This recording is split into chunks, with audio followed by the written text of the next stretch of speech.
Começamos. Aí o senhor olha pra gente, tá bom? Você? Esquece a câmera e a gente vai bater um papo aqui. Maurício. Um momentinho. Tá olhando? Não, tá bom. Tá calando. Maurício, vamos lá. A gente queria começar sabendo um pouquinho como era o seu dia a dia como repórter há muito tempo atrás. Era uma correria danada. Logicamente eu tinha horário, então começava meio-dia e ia até a hora que precisasse. 6, 7, 8, meia-noite. Porque às vezes a gente, depois de passar pelas delegações,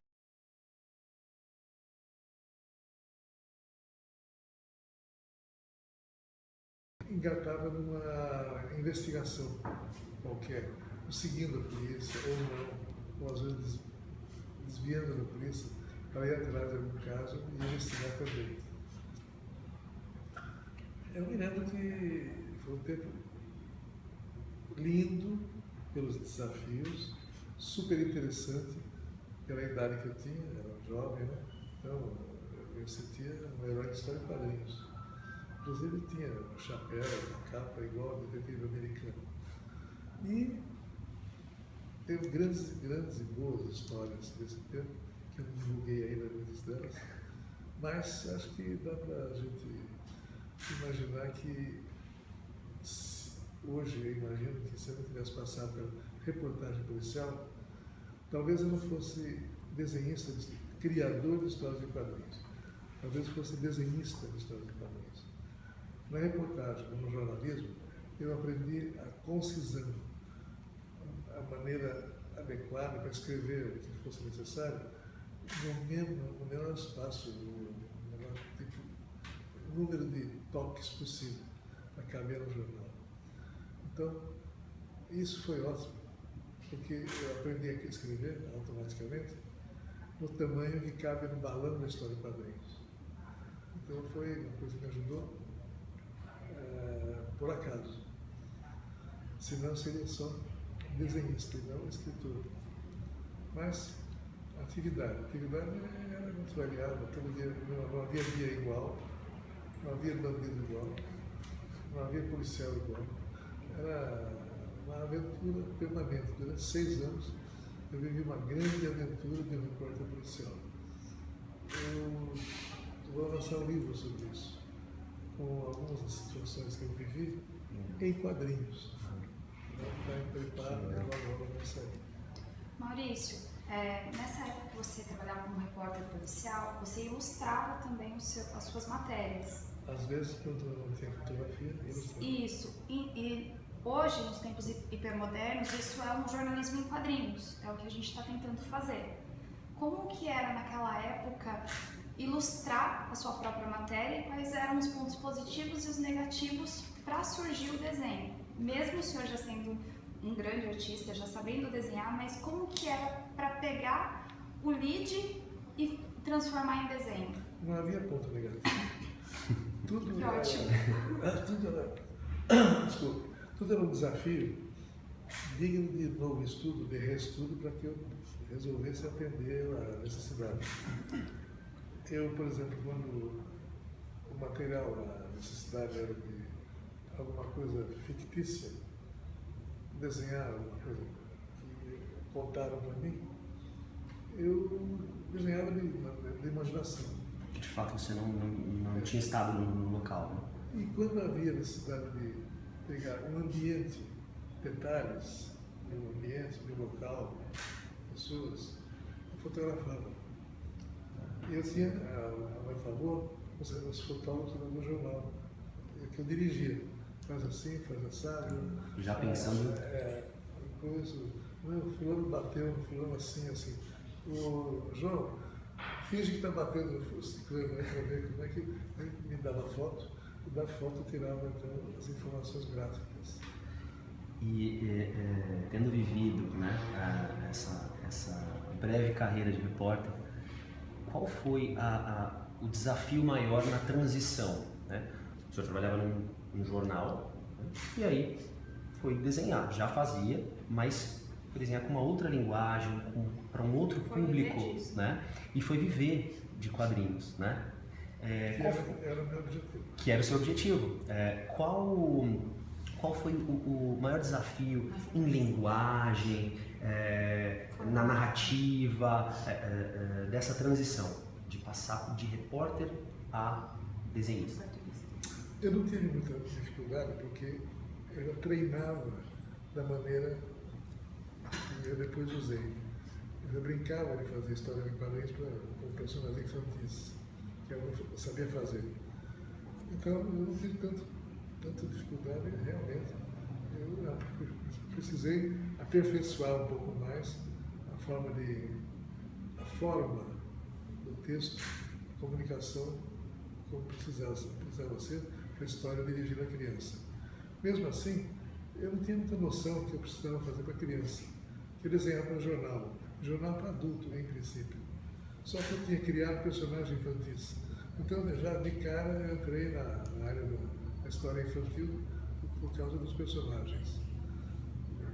Tanto que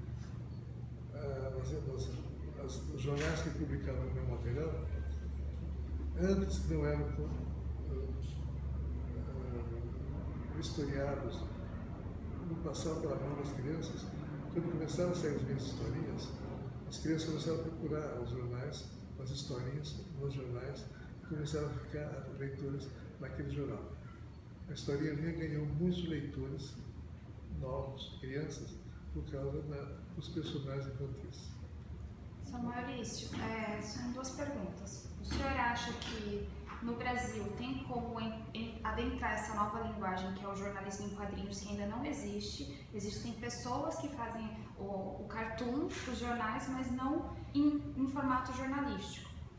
E se o senhor pudesse entrar nessa área, claro, o senhor já tem a Turma da Mônica, mas o senhor se arriscaria também, se fosse possível, num jornalismo em quadrinhos? O senhor acha que tem espaço no Brasil? Tudo depende do modelo, do talento, da novidade, do apelo, da qualidade que a gente apresentar.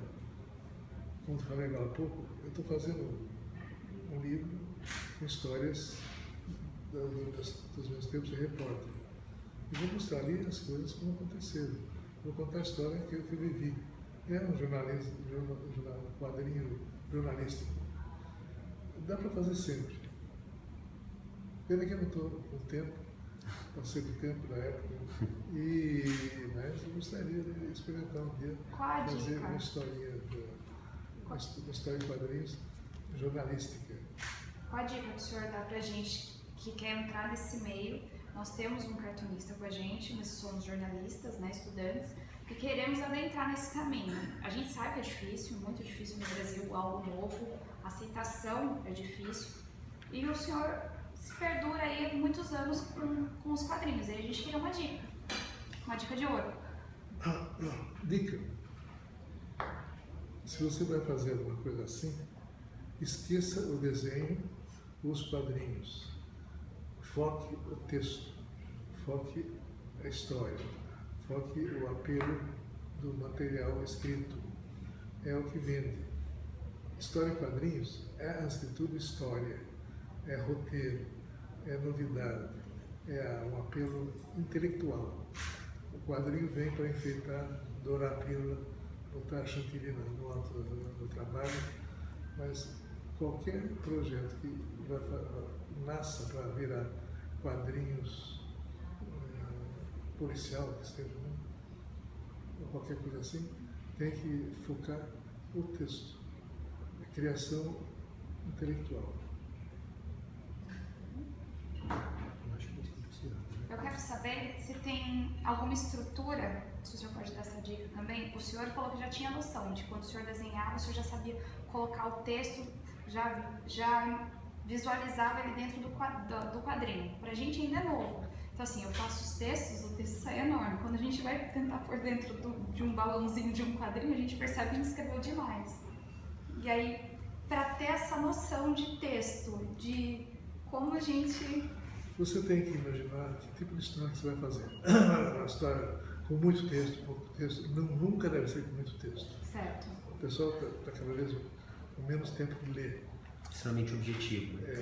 Tem que ser mais objetivo. Então, quando você fizer quadrinho, você já tem que colocar onde o espaço que vai ser usado para o texto. E daí você preenche com os desenhos. Ah, interessante. Que- Já abriu a nossa mente, já. Com isso você tem os espaços adequados para o texto, que é a coisa mais importante. É esquisito eu, desenhista, falar que o texto é mais importante.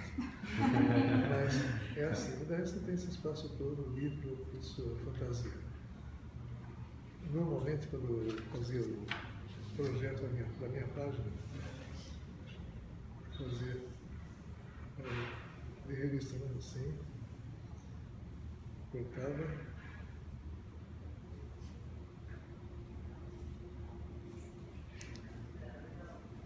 E daí, aqui, eu botava o espaço dos balões. E aqui, os rabisquinhos, que seriam os personagens, rostos, closes, etc, etc. E aqui, os balões. Nunca eu fazia, não sei, em casos especiais, no quadrinho, mais do que 1/3 dele com texto, com letrinhas, com balões, porque senão fica muito pesado. Daí você não tem liberdade para fazer desenhos adequados. Mas estruturando assim, fazendo os balãozinhos, já dá pra gente... Então, se puder fazer sem texto o balão, melhor ainda. Tá. Mas você precisa, história em quadrinho precisa de texto. Então precisa você planejar a página. E cada página tem que ser feita com cuidado de layout adequado, para não ficar feia aos olhos de quem está olhando. Mesmo que não leia, a página tem que ser elegante, não pode ser cheio de rabisco, pesado, deve ser leve. E mais alguns truquezinhos, tipo, como você lê da esquerda para a direita, o movimento dos personagens que estão aqui vivendo, vibrando, andando e tudo mais, eles devem estar todos também andando da esquerda para a direita. As capas das revistas, a ação delas, deve ser da esquerda para a direita. Nunca olhando para a lombada, olhando para fora da revista. São truquezinhos que a gente faz e ajudam. Vão ajudar muita gente também. Obrigada. Obrigado. Ok? Show. Boca tá seca. A gente abusou vai dar um esse pouquinho, né? respiro. Maurício, muito obrigado.